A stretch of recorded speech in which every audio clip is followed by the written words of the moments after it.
Big focus remains on The Hague. The International Court of Justice will today hear India's plea against the death sentence to Indian national and former Navy officer Kulbhushan Jadhav. India, remember, had moved the UN court citing violation by Pakistan in sentencing Jadhav to death after a sham trial in a military court. India has highlighted how Pakistan, in contravention of the Vienna Convention, refused to allow consular access. Pakistan, meanwhile, had told the top court that it rejects the ICJ's intervention in the matter, citing national security. India Today gets you this latest report. Kulbhushan Jadhav. An innocent Indian's life is on the line. Pakistan set on a murderous path. But India won't give up. India is saying Pakistan illegally arrested and confined an Indian businessman abducted from Iran, sentenced to death after a sham trial in a military court. 15th May is D-Day not just for Kulbhushan Jadhav but also Pakistan. And India Today is in The Hague, following each and every step of the two parties as they battle over an Indian citizen's right to life. So India's strategy is twofold. One, seek a stay on execution of the death sentence on Kulbhushan Jadhav, and two, seek the annulment of the trial. Pakistan will say that it will not listen to the International Court of Justice on issues of national security.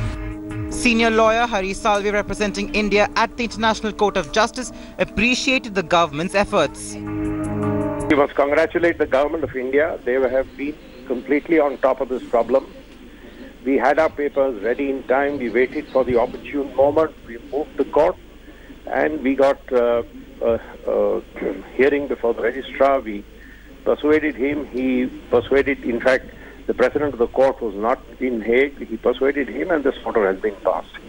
And I think it's a recognition that the court feels we have a serious case.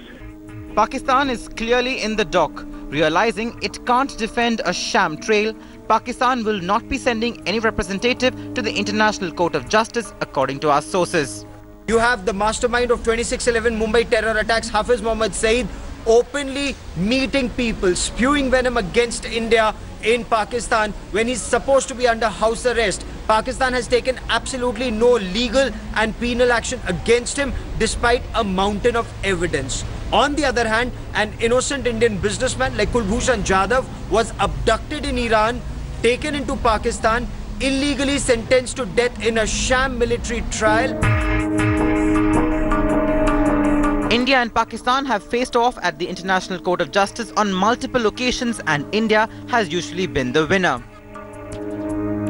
The most famous one, of course, the Run of Kutch in 1968, where it all started in the global arena, where Pakistan had sent army patrols in the area. This was decided in favor of India, 10% area for Pakistan and 90% for India. Case number 2 were the rights of flying in airspace over India. That was also a really high-profile case at the time. That's case number 2, where Pakistan said that India was breaching aviation laws. India said there was no treaty since the 1965 war. How did that one turn out? This was completely dismissed. But this case is much more important than the others, with the life of an Indian citizen at stake. It's a test for Pakistan. Will it choose civility or murder? India's focus is to highlight human rights violations by Pakistan and Vienna Convention not being followed by Pakistan. Should India get reprieve, then India and Pakistan will bilaterally take this forward, the issue of Kulbhushan Jadhav. Should Pakistan not agree to the jurisdiction of the International Court of Justice, then India is free to take this matter bilaterally or to the next level. But top sources in government of India are saying for 1.5 hours Monday morning, India will put forward its case on Vienna Convention and human rights not being followed. Gaurav Sawant at the International Court of Justice at The Hague for India Today. In fact, joining us live from The Hague is my colleague Gaurav Sawant. Gaurav, we know by now, and you've been reporting about how Pakistan is going to argue that the jurisdiction of The Hague, the International Court of Justice, does not cover this particular issue. Keeping that in mind, what is India's strategy to counter this?